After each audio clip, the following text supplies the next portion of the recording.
নমস্কার, আমি সোমা। আপনাদের স্বাগত আমার ছোট্ট পরিবারের সোমার রান্নাঘরে। আপনাদের সঙ্গে আজ আমি শেয়ার করে নেব দারুণ স্বাদের চিকেন কষা রেসিপি, যেটা বানানোও সোজা এবং খেতেও হয় দুর্দান্ত।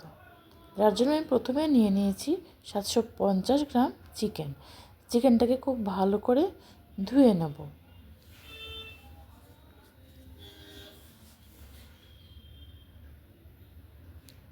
এখানে আমার রেসিপিটা বানাতে লাগছে পেঁয়াজ, রসুন, আদা আর টমেটো। আমি সবগুলোকেই ছাড়িয়ে নিয়েছি। আর লাগছে ধনেপাতা,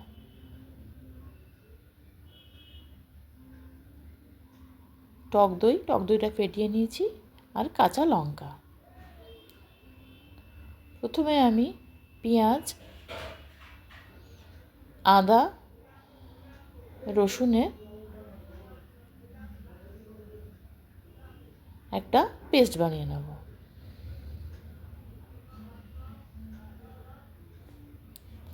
আবার ওইদিকে ধনেপাতা আর লঙ্কার একটা পেস্ট বানিয়ে নেব, আর টমেটোরও আলাদা করে একটা পেস্ট বানিয়ে নেব। এবার ধুয়ে রাখা মাংসের ওপর প্রথমে দিয়ে দিলাম গোলমরিচের গুঁড়ো, পেঁয়াজ, আদা, রসুন যেটা বেটে রেখেছিলাম মিক্সিতে, সেটার থেকে 2-3 চামচ দিয়ে দিলাম ফ্যাটানো টক দই,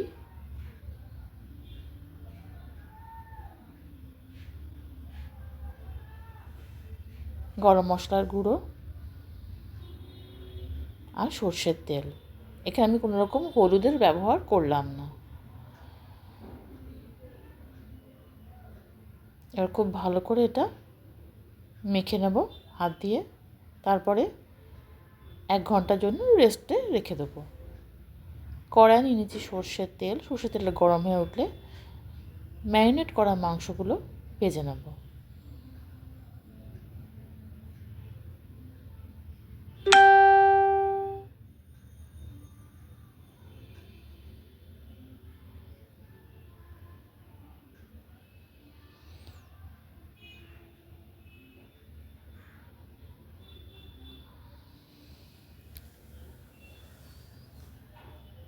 একে একে পুরো মাংসটাই আমি ভেজে তুলে নিয়েছি। তারপরে আমি কুচনো পেঁয়াজ দিয়ে দেবো,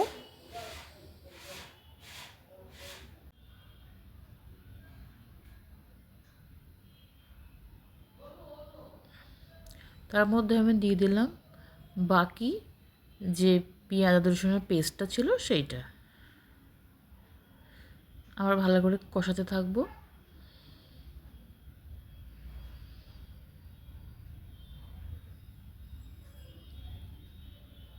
এরপর আমরা দিয়ে দিলাম ফ্যাটানো দই,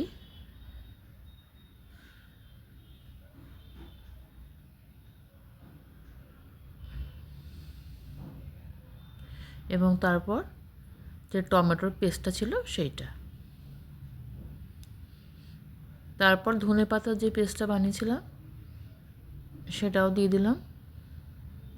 এই পর্যায়ে খুব সুন্দর একটা সবুজ রং দেখতে পাবেন,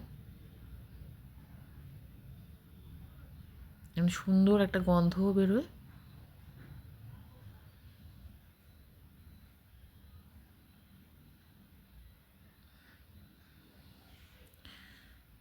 দিলাম গরম মশলার গুঁড়ো,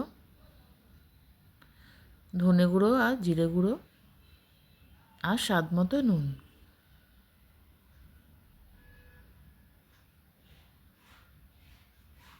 গোলমরিচের গুঁড়ো,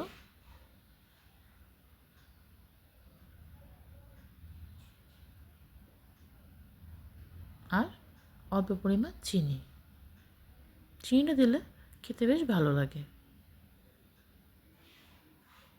তবে আপনারা যারা মিষ্টিটা পছন্দ করেন না, তা চিনিটা স্কিপও করতে পারেন। এবার ভেজে রাখা মাংসের টুকরোগুলো দিয়ে দেবো। তারপর খুব ভালো করে মশলার সঙ্গে কষতে থাকবো। আমি কিন্তু এই রান্নায় একদম জল ব্যবহার করিনি বা করবও না এর পরবর্তী সময়েও।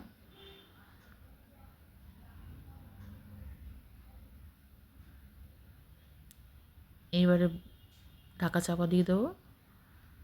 আবার খানিকক্ষণ বাদে এসে চেক করে নেব। এইভাবে বারে বারে ঢাকা চাপা দিয়ে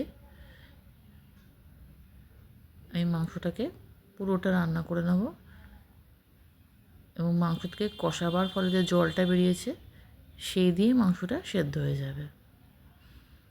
এখানে আমি কোনো জল ব্যবহার করিনি এবং কোনো হলুদের ব্যবহারও করিনি। ভীষণ সুন্দর একটা গন্ধ বেরোবে।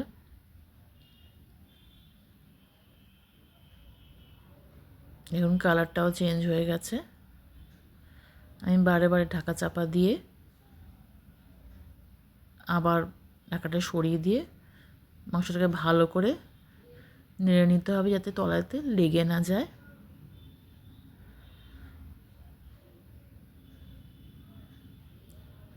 এটা ভাত, রুটি, পরোটা সবের সঙ্গে যায়, আর ফ্রাইড রাইস, পোলাও সঙ্গেও খেতে দারুণ লাগে। আমার রান্নাটা হয়ে গেছে। একটা প্লেটে সার্ভ করে নিলাম। বাড়িতে অবশ্যই একবার বানিয়ে দেখবেন, দারুণ লাগবে।